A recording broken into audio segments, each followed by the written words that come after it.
Okay, let's bring in Michael Fakhri. He's the UN Special Rapporteur on the right to food, joining us from Oregon. Thanks for your time with us, Michael Fakhri, on the Al Jazeera NewsHour. So we're hearing that at least 19 people have died of starvation in the last 24 hours in Gaza.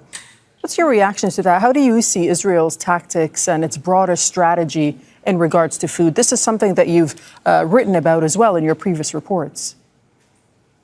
Indeed, what we're seeing now is the most horrific stage of Israel's starvation campaign. The key thing to note is that Prime Minister Netanyahu himself had announced this round of the starvation campaign on March 1st. So from March 2nd to May 19th, no food, no water, no humanitarian aid entered Gaza. So that's approximately 78 days. And then since May 19th until now, aid has been severely restricted, or Israel has been using aid as a way to bait civilians and has been killing civilians that have been seeking aid.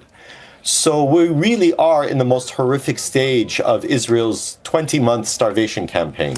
Why, in your opinion, has the UN not declared famine in Gaza? What's stopping it?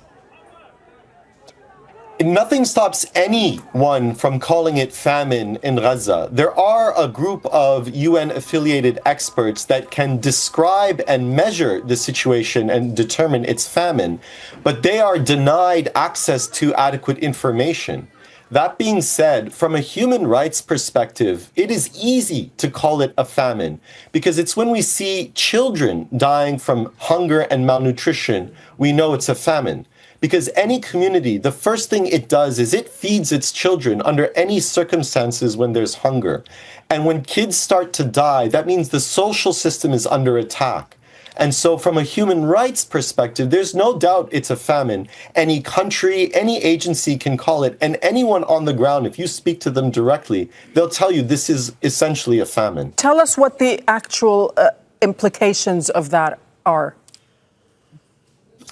Well, famine really doesn't have legal meaning, but what it does is it highlights the humanitarian situation. So what a famine tells us is this is the worst case scenario of people being denied what they need to survive. So it's not just denial of food, but water and healthcare. But from a legal perspective, what we do know undoubtedly that this is a case of starvation. Starvation is a war crime, and there are arrest warrants issued by the International Criminal Court for the war crime of starvation against Netanyahu and former Minister of Defense Gallant. In fact, the International Court of Justice itself in January recognized there is famine and starvation in Gaza. That creates a mandatory obligation. Countries must act to stop starvation. So it creates a legal obligation for every country in the world to step in and end the starvation and famine in Gaza today. So are you saying that these countries then are pretty much failing in their legal obligations? They've been failing for 20 months. We knew that Israel had intended to starve the Palestinians in Gaza since October 9th, 2023, when Israel announced explicitly its plan to starve the Palestinians in Gaza. For 20 months, the governments of the world were on notice and had many opportunities to stop what's happening. So what must happen now? Governments can act through the General Assembly. Because the United States keeps exercising its veto at the Security Council, when that happens, the General Assembly has the authority to call upon peacekeepers to accompany humanitarian convoys into Gaza to protect the convoys and bring aid. And Michael, you see what we see, in fact, on the ground, of course, is that so-called Gaza Humanitarian Foundation, right? That organization that is backed by the United States and Israel, the UN calling the sites in Gaza, describing them as death traps. To what degree do you think the GHF has exacerbated a bad situation? The so-called Gaza Humanitarian Foundation has nothing to do with humanitarian aid. It's been proven that it is a military tactic to humiliate, weaken, and kill Palestinian civilians.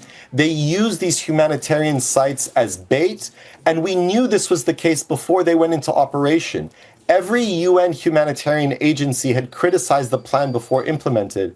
And now that it's being implemented, we're seeing Israeli forces and American mercenaries targeting and attacking civilians seeking aid. So the Gaza Humanitarian Foundation plan is a continuation of the Israeli plan to ultimately occupy and annex Gaza. We'll have to leave it there. Michael Fakhri, you're the UN Special Rapporteur on the right to food, joining us from Oregon this hour. Thank you so much for your time. Thank you, Darlene. Bye-bye. Make sure to subscribe to our channel to get the latest news from Al Jazeera.